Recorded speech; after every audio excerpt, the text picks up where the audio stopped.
let's begin with the site itself. At one time on this part of the site was the finest house that was probably ever built in the city of Savannah, the Augusta's Wetter House. And it was demolished in about 1950 in order to make a surface parking lot that gave it over to a parking lot for used cars. This became a used car lot. The only part of the old Augusta's Wetter House, which later became an orphanage for women, that remains is this little tiny shard of a shed back here. That's the only bit of the 19th century that's left in an entire ward in the city of Savannah, which is amazing because almost every other ward has dozens of examples.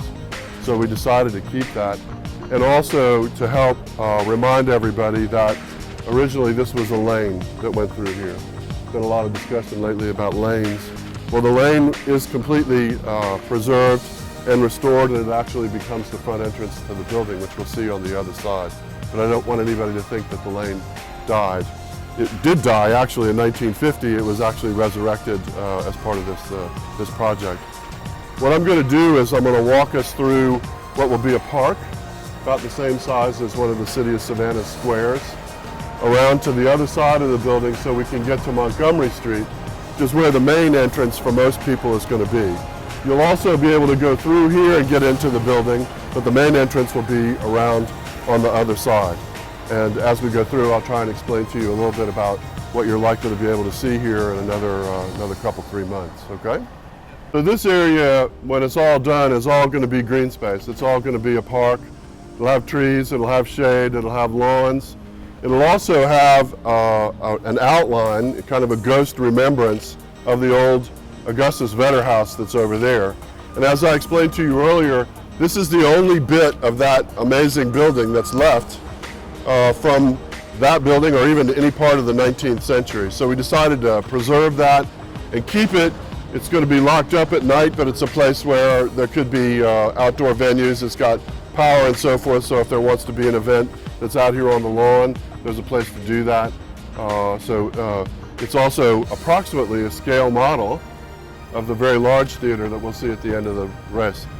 This is going to be the main walkway that goes around the building. It will connect the SCAD Museum and all the buildings that are further on the other side of Martin Luther King in a very nice walkway back over to the other Telfair Square and the area where the other museums are. So it will be part of an art walk if you think about it. So this is one of the main intersections in all of Savannah. If you stood here for very long, you'd see that the traffic volume that comes off of I-16 is tremendous. One of the very interesting aspects of this project is that Montgomery Street in this section, for the first time in about 50 years, about 60 years actually, is going to be made back into a two-way street. So that people will be able to come east on Oglethorpe and turn, come in front of the building and drop people off over here. It's very, very important because a lot of school children, a lot of summer camp programs that are housed or likely to be housed inside the building. We also left this as a big open space, and hopefully someday there'll be a beautiful piece of public art here. That's not part of the project yet, but we're hopeful. So the making of Montgomery into two-way is also the first step in a long-term plan to be able to restore Elbert Square, which was demolished in essence when the I-16 flyover came through here in about 1960. Making that two-way will allow at least the west side of that square to function the same way. They won't be able to do the east side of the square until it's decided what's going to happen with the Civic the Civic Center building on the other side of the street. So then this will be, for almost all the people who arrive, the main front entrance of the building. We'll move the big yellow thing out of the way so it'll be a little bit easier for people to come in. But most of the people that will arrive, there's a large parking structure there, large parking structure there, and there's the drop-off here area for passengers to be able to be let off in front of the building and then enter the building this way. So we'll walk around this and head into the building. This is the main lobby, lobby for the building.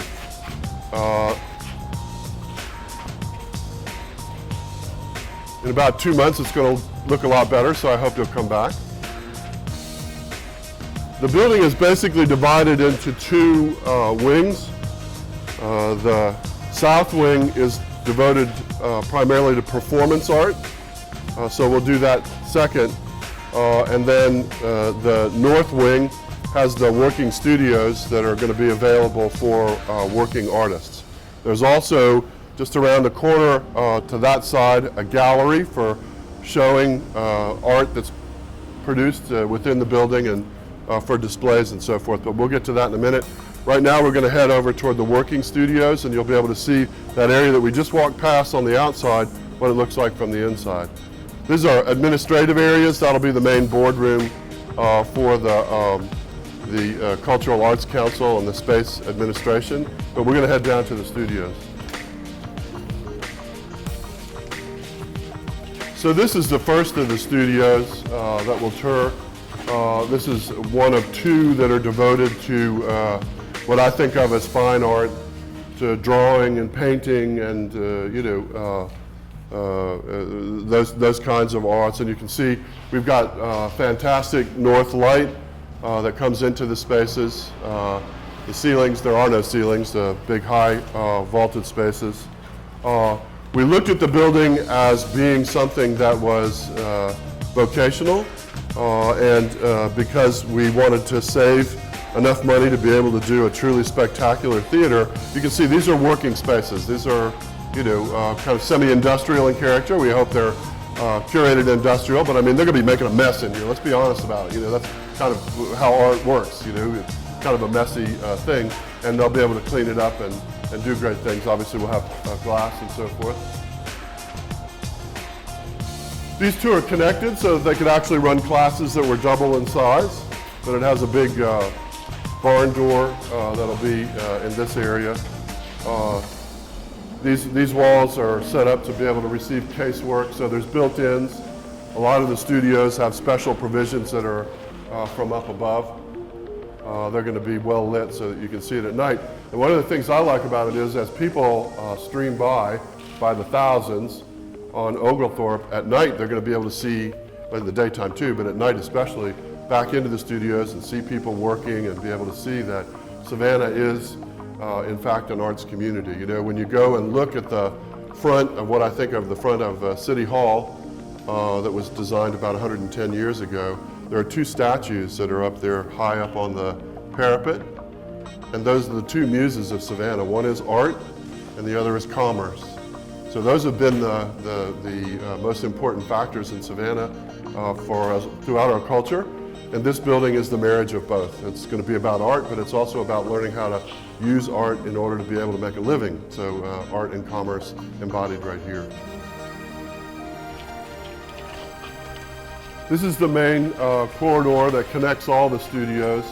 And because so many of the classes are going to be for young people, we also created a sitting area that's out here for people that are waiting to, pick up their children or waiting for somebody to complete a class or waiting for their next class to start. So it's a hallway, but it's also a bit of a lobby as well. So the studios that I just showed you next door are truly grand. They have the north light. It's going to be great for drawing and sculpting and doing the fine arts. But there are probably other studios that are in the city of Savannah that are equally as good. It's not lost on us that Savannah College of Art and Design is also in Savannah. This is not a SCAD project per se. Certainly a lot of SCAD people have worked on it in my office and in others. But the idea is that this is sort of the place for every man to be able to come in and experience art. Not everybody can afford to go to Savannah College of Art and Design. I'm sure there'll be lots of collaborations in the future. But this space is probably the most interesting in some ways. This is a studio that's going to be devoted entirely to metals and glass. So jewelry making, a lot of things that are done by hand, but it's got tremendous facilities for welding and soldering and high-tech ventilation and cutting glass and melting glass. And this studio is going to be a place where a whole lot of artists are able to develop their skills and hopefully go on to selling great jewelry or selling great art into the community. But there's no finer metals and glass studio anywhere in Savannah, including SCAD. This is going to be top of the top.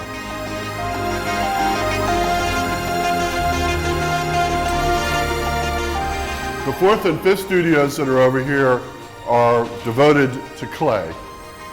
They're going to be for sculpting, hand sculpting, and also pottery, wheel making, and so forth on that side. Again, with a lot of high-tech equipment that supports those things.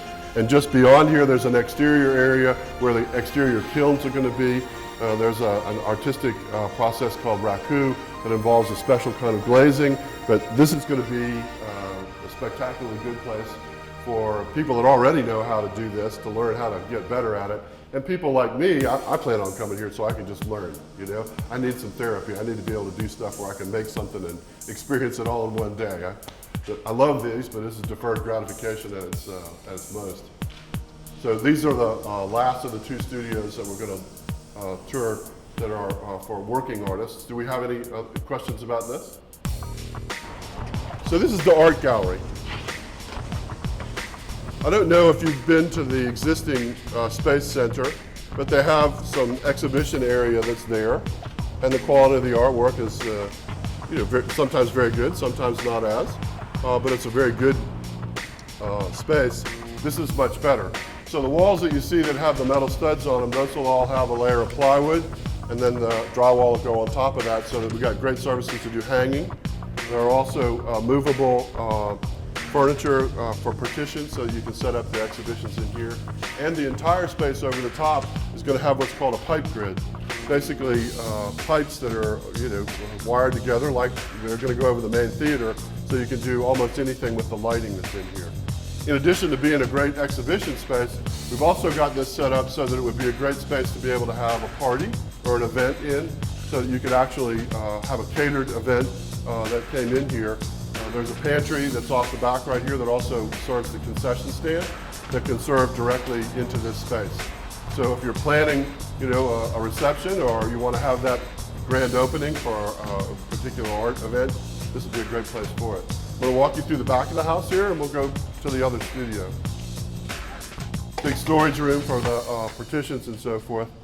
And this back here is that's the concession stand for intermission when the big theater is going on, but it also serves as the ability to have a pantry to be able to cater events that would go into both of these.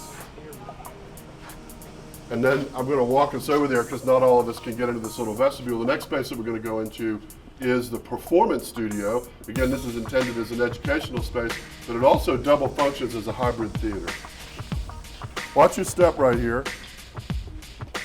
The reason that you have a step right there is because this space is going to have an entirely what's called a sprung floor.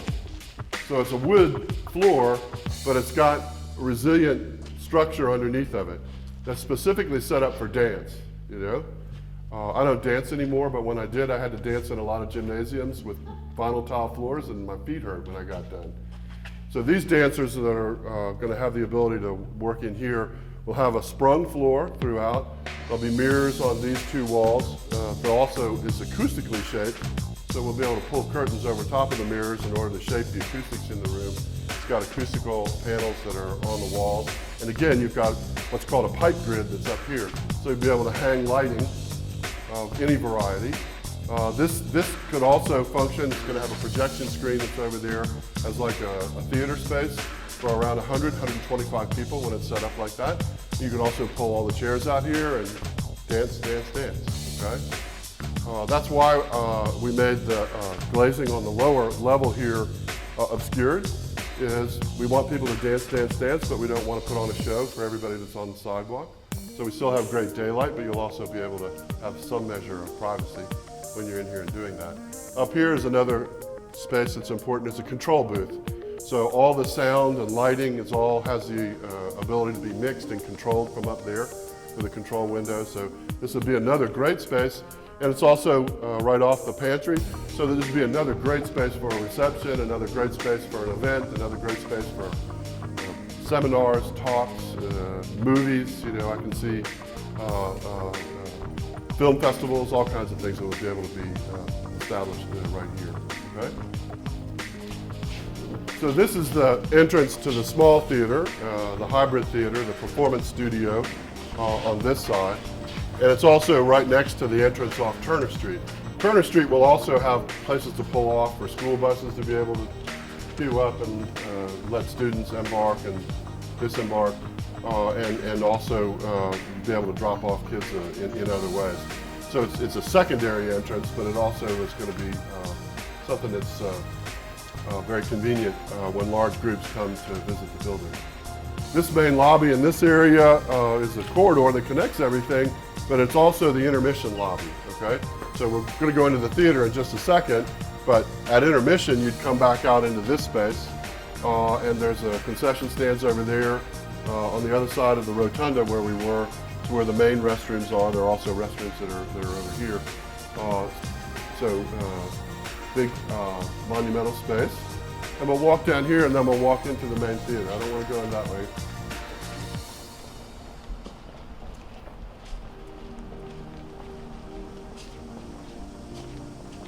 I'm going to use this as a talking opportunity. You can see that there's a big cavity in the walls right there that are sound insulated. It's really just to keep mortar from making little bridges between there. But the theater that we're about to go in is going to be one of the most acoustically perfect that I've ever seen. Certainly much better than most of the Broadway theaters that I attend in terms of overall acoustics. And one of the reasons is it's very, very isolated from the rest of the building. The wall that is over there is actually two widths of heavyweight 12-inch concrete block that are filled with grout and steel all the way to the top. So there's a huge, it's like a much stronger than a bank vault all the way around it for acoustical reasons. And that separation is there so that any vibration that's caused by the HVAC equipment that's working on this side of the building can't be transferred through into the big box. It ought to be, when there comes a moment of silence in the performance in the theater, it will be dead silent, okay? So watch your step here. There's some cords and stuff. I'll try and push this out of the way. There we go. So now we're going to go enter into the main theater. All of the theaters, including the small one that we were in just a minute ago, have these what are called sound and light locks. So you walk into a space that's acoustically and from a lighting standpoint separated from the main theater, and then you walk into the theater so that we don't have the problem that I have in my church where if people are noisy in the hallway, you hear it in the sanctuary. That's not going to be the problem here.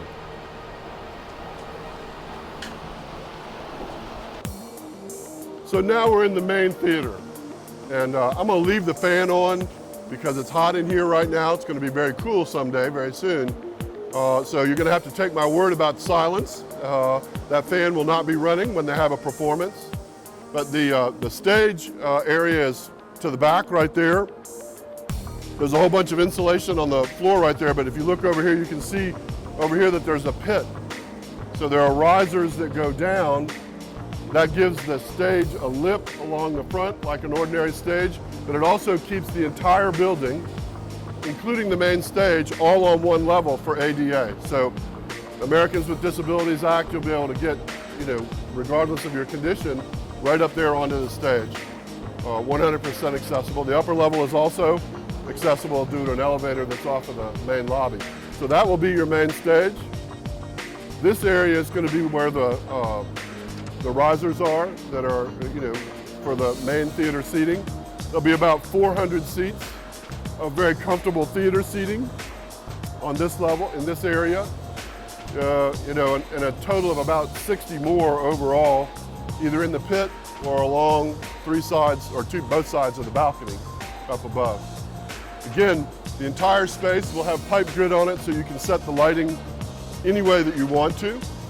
The theater seating right here is actually retractable so that it can fold up and go back against that wall over here. And the entire area has that sprung floor again. So if you wanted to, you could have a dance production. You could use the entire theater and have people looking up there from the balcony. But if you're a director, you can use your imagination to a great extent, exactly how you want to set up the space. You see also the catwalks that go up there. That's so that you can adjust the main lighting that is thrown at the stage from up above. have a giant air conditioning system which puts an enormous volume of air conditioning into the space, but at a very slow speed. So there's no sound that's going to come from the air conditioning system. Again, this is going to be pretty much an acoustically perfect space. It can be shaped with adjustable draperies that are on 2 levels all the way around the space. And you can see even the bottom sides of the balconies have a slight curve in them in order to shape the sound when it's on the inside here. What you're looking at when you see up there will all get painted black. You won't be what you're looking at. You'll be looking at the stage. We have curtains. It's not a proscenium stage. It doesn't have a permanent bulkhead, but the curtains will serve the same effect. So we have curtains for the wings, curtains for the main valance, curtains all above. It also has a tremendous projection screen. Up there is the sound, light, and projection control center that's up there. So, in terms of sound quality and projection and so forth, this will be as good as any movie theater in Savannah. So you'll be able to have great events here for these. I personally, keep this a secret, right, because we're only on television. I plan to rent this space for myself, and I'm going to show a great movie. I haven't decided what movie it is, and I may be the only person in the theater. I feel like after 5 years, I probably owe that to myself. So if you have ideas about the movie, I'm open to those, but it has to have a great soundtrack. It's got to be,